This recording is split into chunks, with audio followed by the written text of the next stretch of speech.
Hi.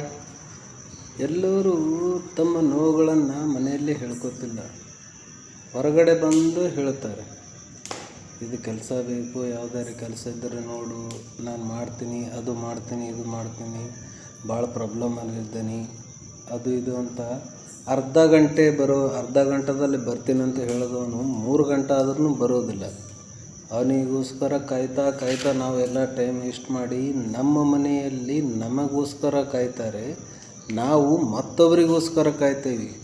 ಟೈಮಿಗೆ ಬರ್ತಾನೆ, ಕೆಲಸ ಸಿಗ್ತದ, ಪೇಮೆಂಟ್ ಮಾತಾಡಮು, ಎಲ್ಲರಿಗೂ ಇವತ್ತೆಲ್ಲ ಖುಷಿ ಆಗ್ತಾರ, ಕೆಲಸ ಸಿಗ್ತದಂತ ಪ್ರತಿಯೊಂದು ಮನುಷ್ಯನೂ ಆಸೆ ಪಡ್ತಾನೆ.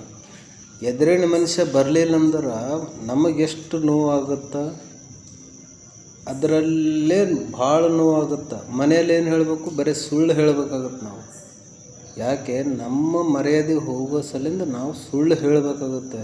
ಇಲ್ಲ, ಸಿಕ್ಕಿಲ್ಲ, ಅವ ಬಂದಿಲ್ಲ, ಬರ್ತೀನಿ ಅಂತ ಬರಲೇ ಇಲ್ಲ, ಅದಕ್ಕೆ ಮತ್ತೆಲ್ಲಿ ಬಿಸಿಲದ ಕಾಯ್ಬೇಕಂತ ಅದಕ್ಕೆ ನಾನು ಸುಮ್ಮ ಬಂದಿನ ಮನೆಗೆ ಅಂತ ಹೇಳ್ಬೇಕಾಗ್ತದ. ನಾವು ನೊಂದಿರ್ತೀವಿ ಫಸ್ಟ್. ಹೊರಗಡೆ ಬಿಸಿಲ, ಚಳಿ, ಮಳೆ ಅಂತ ಏನೂ ಕಾಯೋದಿಲ್ಲ, ಏನೂ ನೋಡೋದಿಲ್ಲ, ನಾವು ಮರಗ್ತೀವಿ ಒಟ್ಟು. ಅದಕ್ಕೆ ಮನ್ಯಾಗ ಸುಖವಾಗಿ ಇಡೋ ಸಲಕ್ಕೆ ನಾವು ಮರಗ್ತೀವಿ. ಅದು ಅರ್ಥ ಮಾಡ್ಕೋಬೇಕು ಕೆಲ ಜನಗಳು, ನಮ್ಮ ಫ್ರೆಂಡ್ಸ್ಗಳು. ಓಕೆ, ಬಾಯ್.